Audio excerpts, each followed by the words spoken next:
Hello, hello, hello. Hello, hello, hello.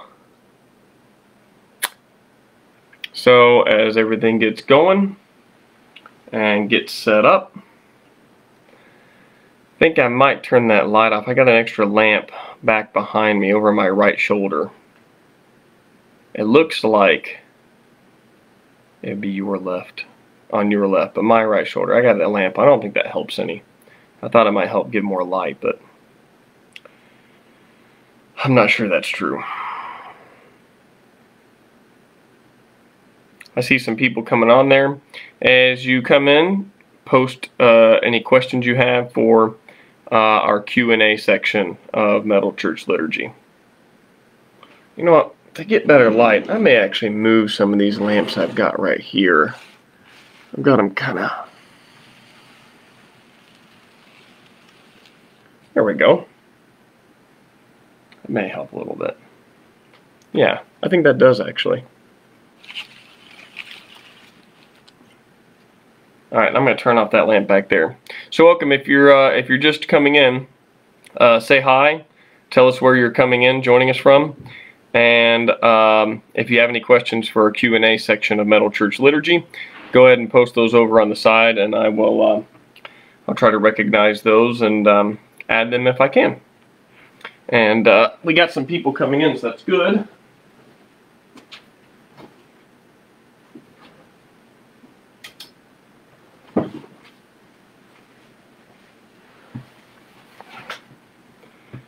There we go. Alright. Johnny Mastro says he's excited. Or sorry, John. No, I read that as Johnny. Okay. Well, as people continue to come in, I won't make people wait too long. So, we are once again today doing our Metal Church Liturgy. So we have our whole theme card for what format we use for these videos. Metal Church Liturgy is sort of the format, the process by which we do all this this whole Sundays with Seth videos. And so we will do kind of similar format to what we've done in the past. And like I said, part of that is Q&A later on in the thing. So I have a couple questions lined up from previous videos.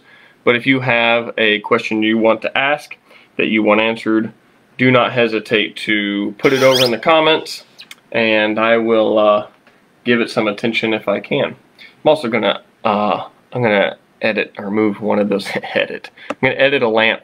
I'm gonna move one of these lamps over here. So, oh, greetings and blessings from Germany. Hi, Miroslav. Miroslav, there's a theologian that I like currently. His name is Miroslav Volf. Same first name, but last name is Volf. V-O-L-F. Which I assume is probably similar root to our wolf. If you've ever heard of him, let me know. Brett logs in here from South Florida. And Robert from Bavaria. Is Bavaria part of Germany? Is that like Bavarian cream? I know both my grandmother's sides came from Germany. And they were, before there was one unified Germany now, not only do we have the East and West Germany for a while there during the Cold War, but before that there were different sections of Germany like centuries ago. And I think one of my sides came from an area called Friesland, which I thought was pretty metal. Friesland. It was spelled a little bit differently. They're like an E or an I-E-S, Friesland. And Jeremiah says hi from California. Okay, so we're doing Metal Church Liturgy. Thanks for joining us. Get your questions in now, so that once we get to the Q&A section of Metal Church Liturgy, man, that doesn't show liturgy very well, does it? There we go. Once we get to the Q&A section of Metal Church Liturgy, you'll have a chance to answer some of your Q's. Oh, Robert says Bavaria is part of Germany. Good. I'm glad I was correct about that and not an idiot. Well, I'm an idiot anyway, but at least that wasn't one idiotic thing I did. Alright, so let's start with the first part of Metal Church Liturgy, which is our intro / recap. It's interesting how the light changes when I put this up. Intro / recap. Since last week, quite a few things have gone on. We had drive-in worship again today for the third week in a row. And I'm still wearing the clergy collar and my suspenders, so I like wearing my suspenders instead of a belt all the time. It was hot. It was like 86, something like that, degrees even in the morning, in the early morning. Very humid, like 80-something% humidity. So luckily I wasn't preaching this Sunday, so I didn't have to stand in the sun quite so much. I got to sit in the shade during the sermon as the other pastor at my church, Pastor Tim, he delivered the sermon. I presided, and so it worked out pretty well. To be able to sit in the shade during part of that. But I wore a Jurassic Park face mask, which was pretty cool. I let my kids pick out most of my face masks, and they were big on the Jurassic Park one. So that was pretty decent. Also notable since last week is Major League Baseball is back. So I enjoyed watching full slates of games yesterday and Friday. The two inaugural games on Thursday, and then there's games going on now. And I have two laptops. One's right over here to my left, and I'm watching, right now I got the Cleveland Indians and Kansas City Royals on because I have Carlos Carrasco, the starting pitcher, in a couple fantasy leagues. So I watch him. He came back from leukemia. So he had leukemia last year, he beat it, he's back, and he has been on a roll in this game so far. Hi from Calgary, very good. There's a cue. Very good, Brett, submitting a cue. Okay, not very good, Brett, saying go Yankees. I will use the strongest language I ever use on behalf of BTA and say that I will never be a fan of the damn Yankees. That's actually why I was a Red Sox fan. Not wearing the hat right now, but I have a Red Sox cap right here. And part of the reason, not the only reason, part of the reason I became a Red Sox fan back in '99 because they always kept meeting the Yankees in the ALCS, and the Yankees, God, I hate them. I hate Derek Jeter. The team is so annoying, and it was a victory of good over evil in 2004, and we all know that. So anywho, as we go through the intro / recap, you get a taste of the baseball fandom. Jason was a big fan of baseball as well and played fantasy baseball with me a couple years.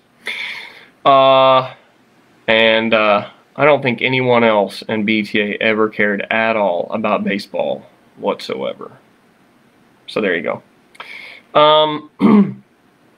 So I see some cues coming in. That's good. That was our intro / recap. And as I check the comments as people come in and they say where they're checking in from, we got Stephen here from South Africa. It's awesome. You're right. It was 2010. Stephen or Stefan. He says the first time a live gig sounded better than the recorded album. Thank you. I mean, probably not true, but I'll take the compliment.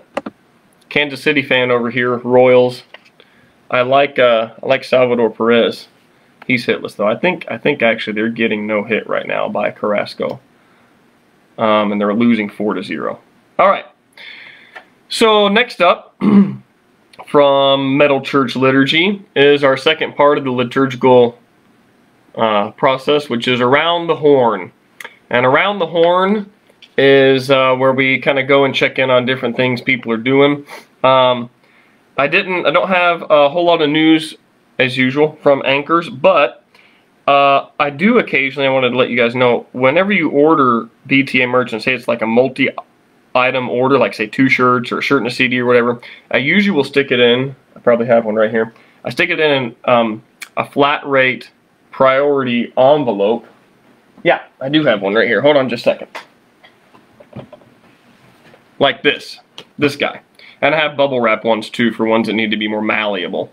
But I use these for domestic things, for multi-item stuff, because it's just as cheap to ship it that way as it is to put it in a package. And it gets there faster, and it's unlimited weight. So what I'll do a lot of times is I'll stick in an Anchor CD. And And I'll show you what that looks like as well. It's a 5-song EP, and of course, being the idealist I was, this anchors Music from the Future 5-song EP from 10 years ago. Being the idealist I was when we made it, I thought, oh yeah, it's going to take off, we're going to sell lots, so I got a ton of copies. And that means I have a ton of copies left even to this day. So I include them with packages. So one person did get back to me this week and said, hey, thanks for the extra thing. He sent a message saying, I got my shirt and my stuff. Thanks for sending it. And thanks for including this Anchors EP. I'm really enjoying it. So I appreciate that feedback and letting me know that they enjoyed it. So that's the only news really with Anchors. I do see someone checked in here from Toronto. Go Jays. I'm okay with that. The only Canadian team, although baseball expands, I hope they get back to Montreal. Here's a guy from Jersey, Braves. I grew up as a Braves fan in Georgia in the 90s. Those were good days. And, okay. So Anchors, as we go around the horn. Death Therapy, I saw Jason post an update today that said that he had sent out CDs and some were still just arriving. I will say that. I just touched on the shipping situation for BTA gear. Seems like the same thing has happened with Death Therapy, where occasionally things just come in late. I have friends that work in the post office who say the new Postmaster General is intentionally delaying things in an attempt to privatize the USPS, make it less functional and smooth. So you may see some of that. What I'm experiencing mostly when people order stuff is big time delays on international shipping. The stuff I ship overseas routes through the Chicago International house, and it'll check in there like a couple days after I send it, and then it'll just stay there for a week or two. So that's been happening for international stuff. So if you're ordering gear from another country, it gets there, but it takes a couple weeks. But I saw that. So if you've ordered CDs from Death Therapy, they should be arriving soon. And if you haven't, you still can, I think. I don't think he's sold out. You'll have to check with him. I did find out what Daniel was doing with that video I mentioned last week, that with Fit for a King, Daniel had flown into Atlanta and was jamming with the boys in Fit for a King. And it turns out that I spoke with Duck this last week, and Duck said, our old drummer, he said that Daniel was there to film like basically a live concert that people could watch. It's filmed, so it's not actually live and you're not in person, but it's kind of like that. But they also did some music videos, I think. So you will apparently see some music videos from Fit for a King at some point this year. You know, I probably wasn't supposed to announce that. I don't know. It can't be that much of a secret. I mean, they're a big band. People know they're going to do music videos. So I don't know what songs they were for. I don't know how many they did. I actually don't even know if it's multiple ones. I just know they did something with music video stuff, and they did something with a concert. So look for that. In fact, for all I know, they could have announced it already. So that's what's going on with Daniel and Fit for a King. And like I said, I had that conversation with Duck. It went really well. He's doing good. He's been playing drums a lot recently. And I think that he's enjoying working and playing drums pretty frequently now. And then last for Around the Horn. Oh, sorry, I got to get my section card here. Last for Around the Horn. Man, I got to get that glare off of there. There we go. Last for Around the Horn is guitar name. You guys keep suggesting names for my guitar, but we have not found it yet. So you're going to see my guitar later on Riff of the Week for that section of Metal Church Liturgy. But if you have a suggested name for my guitar, you go ahead and fire away here in the comments, and that'd be good. I'm open to all suggestions, but about the dozen or so I've heard so far, none of them work. Someone says Fit for a King did a collaboration with We Came as Romans. So, I don't know. Sounds good to me. Okay, next up in Metal Church Liturgy is Merch of the Week. Merch of the Week. Merch of the Week. Merch of the Week for this week is a really interesting item. And, I had a way where it wasn't getting glare just a second ago. Let me see if I can turn this. There we go. So this is not the Terminate Damnation CD. It is a very rare limited edition pressing of 2 songs from Terminate Damnation. It's not a jewel case, it's a cardboard sleeve. This one is shrink wrapped. And I don't know if you can tell, let's see here. Here in the back, you can see it's got Elegy, and Beyond Adaptation. And it has the artwork by Dan Seagrave, very wonderful artwork. Name of the band says release date August 30th, 2015. 2-song sampler. And we have these because in 2005, we recorded the album in March and April, and then it was being mixed and mastered. We got the release date, but Cornerstone Festival was a huge deal back then. I mean, one of the biggest things you could do. And we did, we played there, you know, first week of July, and the album wasn't out yet. And Solid State and we did not want to pass up on the opportunity for people to get the news about the album, so Solid State made a whole bunch of these. And so what we did is we handed these out or sold them at the table so people would get a taste for what we sounded like. And the idea was that we got to pick the 2 songs. And Jason and I liked Elegy, and it was a really long song, so it gave people an idea that we were kind of a different band. No one was doing 11-minute songs then. Honestly, still almost no one does 11-minute songs, but occasionally bands do it. But in 2005, really no one was, besides Opeth, was doing 11-minute songs. So we put that on there, and then we thought a great counterbalance to that for the second song would be the shortest song on the album, Beyond Adaptation, which is only like 2 minutes and change. And so we put those 2 on there, and we thought, hey, this gives people an idea of the dynamic range here. Short, fast, and brutal, and long and epic. So we did that, and someone asks here in the comments, did you use the same artist as Demon Hunter? Yes, and actually we were the first. That's Dan Seagrave that did that painting. He did some Demon Hunter stuff as well, and he did 3 of our album covers. He did Terminate Damnation, Celestial Completion, and I Am. And I think this is, honestly, I think Terminate Damnation is the best one he ever did for anybody. But we were the first band on Solid State for Dan Seagrave to do a painting for, 2005. Ryan Clark, a singer for Demon Hunter, did make that happen. We didn't know who Dan Seagrave was. He's the one that got in contact with them, and so he was like, yeah, I got this guy, does cool stuff for, you know, metal bands. And we're like, sweet. So we had this idea, and it came out way better than we ever thought. Anyway, the point is, for Merch of the Week, this is the item I want to highlight. I just found 10 of these. I've got 10 copies of this. I didn't know I had them. They've been buried in boxes from our various moves as a family, and so I've got 10 of them shrink wrapped here. It's more of a collector's item thing. I mean, you can hear those 2 songs on Spotify or anything, you know, streaming. You could have a full-length CD, so it's just 2 of the 11 songs on Terminate Damnation. But it's more of a rare, I don't remember how many Solid State made for us to give out, but I'm just charging a few bucks for them over at our Etsy store, and so I can ship it to you fairly easily, quickly, cost-effectively. So check it out if you want to, and that is this week's Merch of the Week.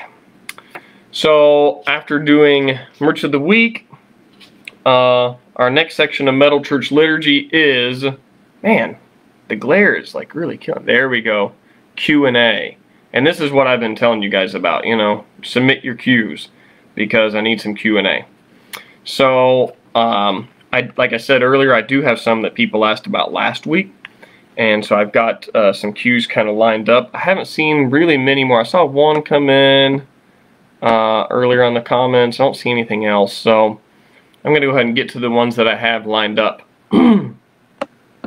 Yeah, someone said 15 years ago I'm old. And that's Alex talking about him or herself. And you're right, you are old, Alex. It was 15 years ago.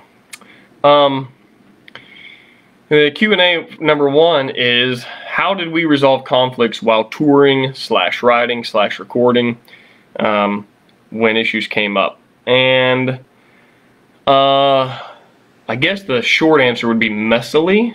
We resolved conflicts very messily. But it was organic. A lot of fighting. You know, sometimes that works well for some people and sometimes it works really poorly for some personality types. So I think that probably is one thing that contributed to us having this like constantly revolving lineup. You know, we never had the same lineup from one album to another. So after Terminate Damnation, John and Sean both leave, our lead guitarist and our third guitarist. They're both gone. Alex comes on. Then between that album and Dichotomy, Alex leaves and Duck leaves, and John comes back on lead guitar, and Lopez plays drums. And then between Dichotomy and Celestial Completion, Lopez leaves and Duck comes back. So we've had another rejoining, but then John leaves and Daniel joins. And then between Celestial Completion and I Am, Duck and Jason left. And you had two members leave after every single album. And I think, there's lots of reasons why that was, but I think one was probably that because we resolved conflicts pretty messily. It's partly just how a band goes if you try to do something like a democratic process. We tried to value each person's input and never have it sort of be led or spearheaded unilaterally. No one sort of leading in a silo. It was all done through conversation and teamwork and collaboration. And that is a good way to do it, and often it produces the best results, but it's exhausting and it's time consuming, and it can really frustrate a lot of people. So that's how we resolve things. And so we would, there'd be a lot of yelling and screaming and a lot of disagreements, a lot of people calling each other names and, getting feelings hurt and all kind of stuff. So that's just part of the deal. And if you're going to be in a band that's not just like where it's not just one dude who hires a bunch of other people, you're going to have to deal with that. So that's just part of the process. I think that's kind of like family or church or anything else. Anytime people work together, it's going to be messy. I think that's what appeals to people for authoritarianism. I think people have an appeal toward, hey, it's so much simpler if one person just kind of sets the vision and does everything. And while that's easier, that almost never works out better for everybody in the long run. In fact, I can confidently say that never works out better for all the people involved in the long run. So I think the only thing to do is do the messy thing and to have everybody involved and participate in the process. So yeah, we resolve those conflicts messily. Second question we're in the Q&A section of Metal Church Liturgy. So the second question, the second Q and the Q&A, and the A is coming after it. Second Q is meaning behind, what was the meaning behind our artwork for Dichotomy? So if you remember Dichotomy, if I thought I would have brought the CD up and held it up, unless I'm sold out, I can't remember. But you remember, so Christian Wallen did that painting. Really good artist, painter. And it's good. It's not my favorite, partly just because of the colors. It's kind of a browns, heavy on the browns, whereas like something like Terminate Damnation and Celestial Completion have a lot more colors in them. A lot more vivid. But he followed, kind of what Jason and I suggested, because during the writing and recording of Dichotomy, Jason and I were reading a lot of two different series. One was C.S. Lewis's Space Trilogy, and the other was Stephen King's Dark Tower series. And there's some similar themes between both of those huge epic series, and the lyrics revolve around some of those themes.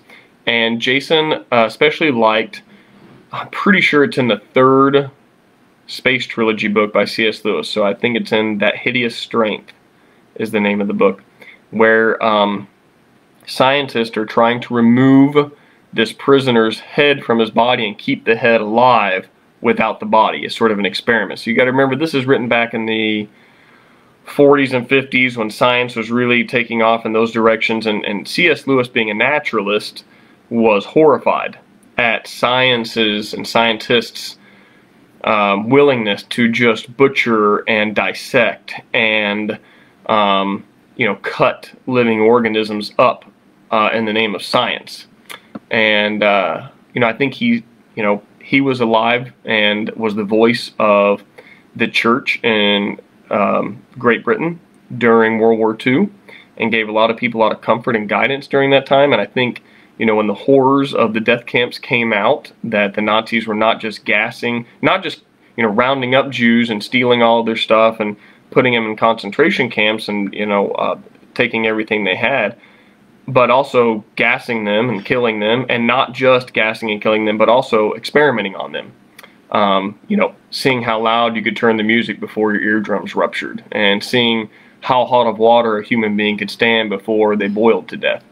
So I think, C.S. Lewis, having lived through that and seen heard about those horrors firsthand, it disturbed him, what was going on in the scientific community, trying to isolate the brain, and cut up the natural beauty of creation. And so he's got that scene in there and that hideous strength about the scientist trying to remove the head from the body, and he sort of extrapolates that onto the larger human existence thing, where we try to isolate the mental part of living and minimize our organic body and existence. And this is, that's been around for as long as we know, the Gnostic impulse to recognize our self-awareness and our consciousness and, sort of discard the body. And Jason pushes back on that in the lyrics for, I always call it The Beast, because that's like the secondary title that's in the CD booklet, but Artificial Immortality is the name that's on the back of the CD, and that's probably the name that's on like Spotify and stuff. Artificial Immortality. So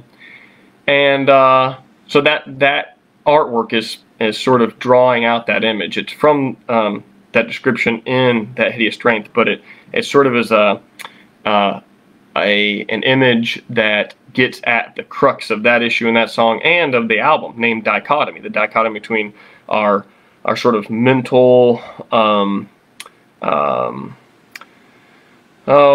cerebral process, and then our more organic, bodily creature status. So I think it was the right direction to go, and it was good, and I'm glad that Christian Wallen did that painting for us. But that's why that body's in pain. You see his neck is severed, and he's still alive, and there's all the tubes and everything. So that's sort of a depiction of that process. The third question I have here for Q&A is, as a minister, someone asked how I feel about the theology in BTA lyrics, and that works really well because, so we have, this is a hard question to answer because there's so many lyrics. There are 5 albums which have a total of 53 songs on them, plus a 6-song EP, plus 2 digital only standalone singles. There's 61 songs that you can listen to of BTA's online, online, yeah. And that's a lot of lyrics to get to, but the one I've gone back and forth with the most is probably that one, Artificial Immortality, also called The Beast, from Dichotomy. And part of that's because I've gone back and forth on the nature of humanity. Not like good and bad, I've gone back and forth on that too, but who we are, what are we? Are we primarily animal that also have an advanced brain, or are we primarily intellect that's still attached to a body? And that's part of what Jason was wrestling with in that song and on that album, and I appreciate his work on that. But when we wrote it, I was definitely in on the, we can't separate, in total agreement, you can't separate the brain from the body. That's, we are still a beast, as the line says in that breakdown of that song. And then as I thought more about it, and I got into computer science and understanding how the brain works, and seeing some similarities between how the human brain works and how a computer works, I kind of thought, well, no, we kind of are a brain. You know what I mean? Like, we're still attached to a body, yeah, but if you had to house, what is Seth? What are you? If you lose your leg, you're still yourself. If you lose both legs, you're still you. You lose your arms, you could donate a kidney. You could lose a liver. You could lose all kinds of different body parts, and they're not you. That was my argument, probably in so we wrote and recorded and released Dichotomy in 2008. So I'm doing a progression of timeline here.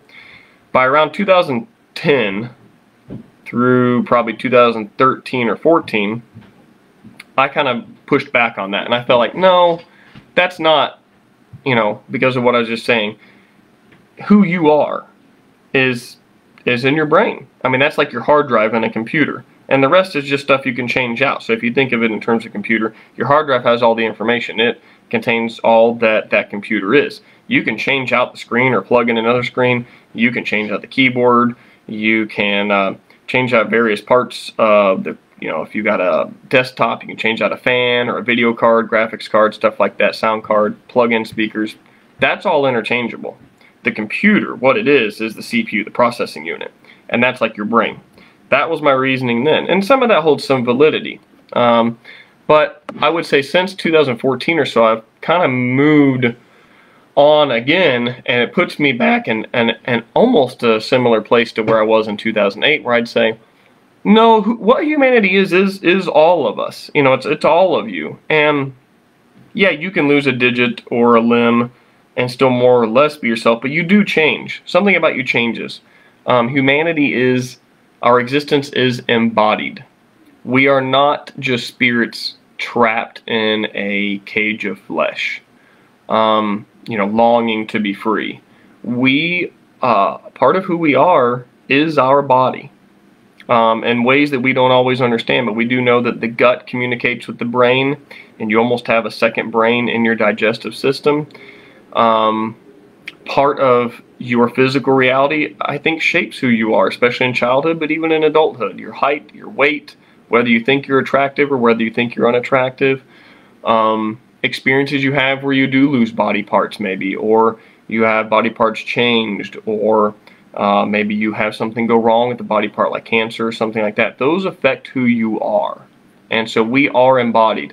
And as a Christian, as a pastor, we look for the resurrection of the dead. I hope for the resurrection of the dead and a completion of the body. But I can't say at all what that looks like. So I can't say that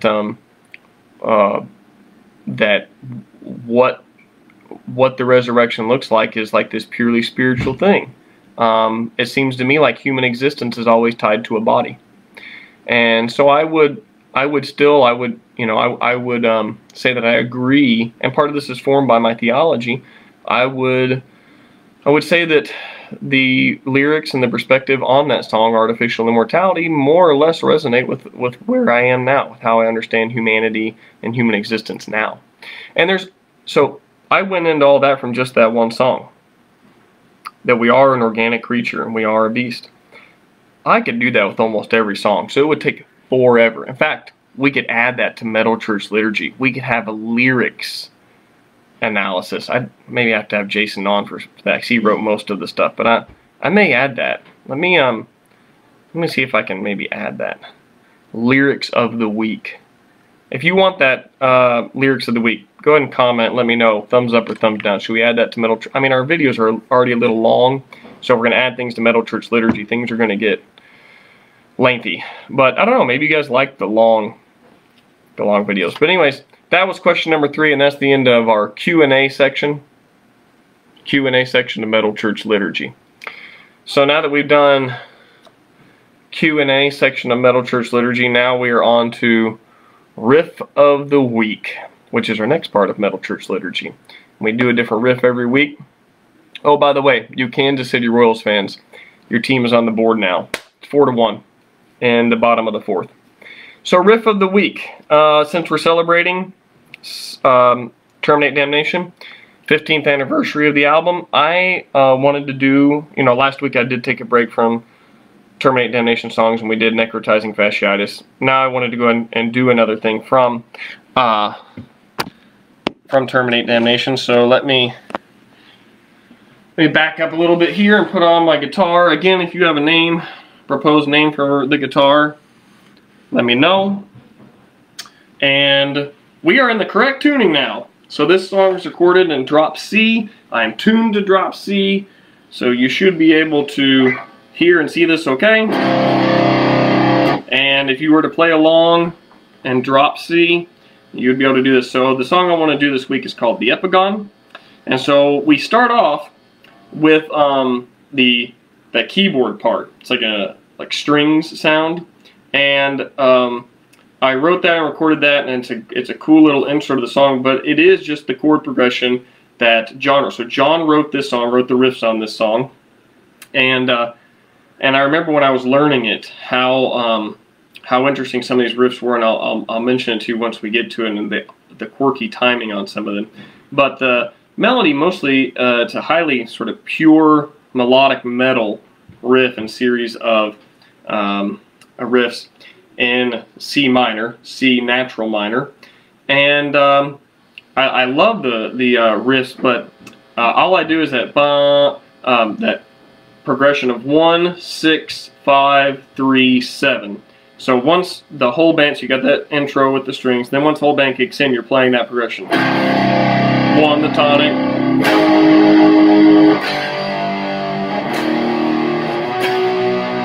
And that's a raised 7, so that would be a harmonic minor, but most of it's in natural minor. So you got open, the 1.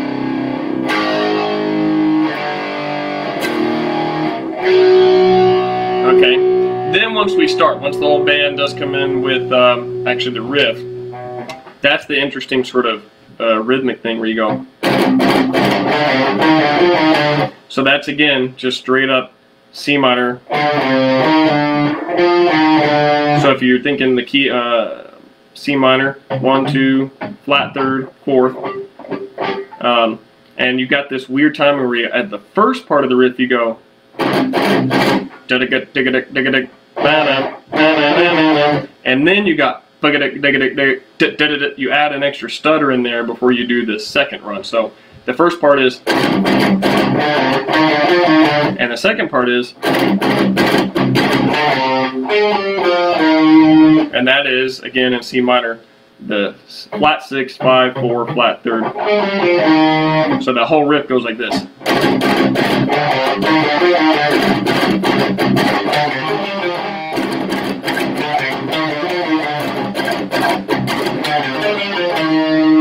And then you got that variation where the drums cut out, you know, and we play those runs and stuff, and the vocals are in there. And I think that's a lot of fun. It's a good riff, chunky but also melodic. And then while that's still going on, you've got the, or I should really hop up here so it's more clear. Again, still in C minor.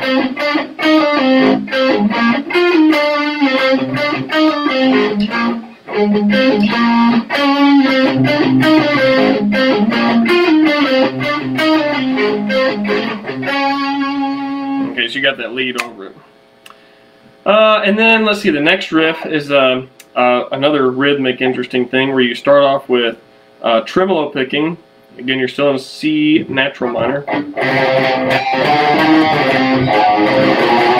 And then so you got tremolo picking, and then you do the same series of notes, but you do it palm muted with triplets.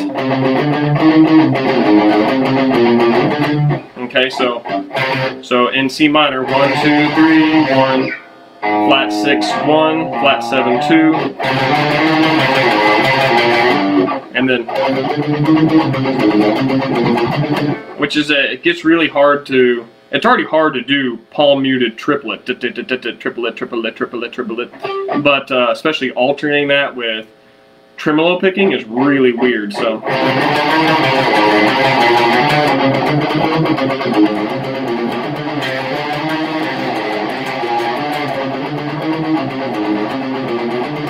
okay, so I really like those riffs, and it's both heavy, almost like a Living Sacrifice, chunky heavy, but also melodic metal, and it's got these great melodies and harmonies in it. John did a good job writing the harmonies on some of those lead runs, and it was a lot of fun. We played that song, we played that song live, that and Elegy, we played live pretty much throughout our entire existence. I think we might have even played all the way to the very end. So that almost every concert I played with Becoming the Archetype had the Epigon and usually Elegy in there. So that is your riff of the week for our Metal Church Liturgy from the Epigon. And still haven't heard names on the guitar, so I'm picking up my sweet, sweet guitar, and no one's giving me good names for it. So, and there's been a lot of comments, by the way. If you left a comment in the last 10-15 minutes, I haven't really been able to look at it while I've been speaking and going, so I'll have to check those out later. There's a certain point of the video where I just have to focus on going and not reading anymore. So early on I can read comments, later on it's not so easy. Okay, so final part of Metal Church Liturgy is, man, get the glare off of there. Story of the week. Man, you just can't see that, huh? There we go. Story of the week, which I wrote kind of gross because all the stories so far have been gross. Man, I'm trying to get that to where you can actually see the word story, but it just does not want to go. Oh well, I have to make a better note card for that. It's kind of dumb anyway. Okay, I'm going to make a new section card for Story of the Week. Anyway, this week's Story of the Week is, since I'm kind of on this theme of gross. You heard the story last week about the poop and the throw up and all of that. No, sorry, that was 2 weeks ago. Last week was the coffin, death. Okay, so this week is another kind of gross story. Or just inappropriate. We played a lot of times when we would tour through the East Coast, we'd hit Virginia Beach. And there used to be this club there, I think it was called Club Relevant. I could be wrong about that, but I think it was called Club Relevant in Virginia Beach. If you remember that, let me know. But there was it was a pretty decent venue. And we enjoyed playing there. We play a couple times a year at least. And kind of a weird guy ran it named Mike, I think.